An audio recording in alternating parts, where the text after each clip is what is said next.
வாழ்க்கையின் பெரும் பயமே பலருக்கு எதிர்காலத்தை குறித்துதான். என் வாழ்க்கை என்னவாக மாறப்போகிறது, என் எதிர்காலம் எதை நோக்கி நகர்ந்து கொண்டிருக்கிறது, எதை பெறப்போகிறேன், எதை இழக்கப் போகிறேன், எதினிடத்திலே வந்து சேரும், எதை நான் விட்டு பிரிவேன், என் பொருளாதார நிலைமை என்னவாக மாறும் என்ற பல பயம், பல கேள்விகள் எதிர்காலத்தை குறித்து பலரை நகர விடாமல் கவலைக்குள்ளாக்கக்கூடிய சூழலை பார்க்கிறோம்.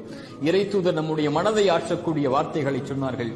எந்த ஒரு ஆத்மாவும் இந்த உலகத்திலிருந்து மரணித்து விடாது, அதனுடைய வாழ்வாதாரத்தை முழுமையாக்காமல் எனக்கும் உங்களுக்கும் எழுதப்பட்ட கடைசி சொட்டு தண்ணீரை நானும் நீங்களும் அருந்தாமல் இந்த உலகத்தில் இருந்து பிரிந்து விட மாட்டோம். நமக்காக எழுதப்பட்டதை நாம் அடைந்தே தீர்வோம். நம்மிடத்திலிருந்து யாரும் பறித்து விட முடியாது. இறைவனால் முடிவு செய்யப்பட்ட பாதையில் ஏன் பயம் நகர்வதற்கு, ஏன் கவலை? நடப்பவை நடந்தே தீரும். இறைவன் இதை துவங்கும் போது நம்மோடு தான் இருந்தான், முடியும் வரை நம்மோடு தான் இருப்பான். நடப்பவை, அமைக்கப்பட்டவை நம்முடைய பாதையில் நலவாகவே அமைக்கப்பட்டிருக்கிறது என்ற நம்பிக்கையில் முன்னேறுங்கள். இறைவன் இருக்கிறான்.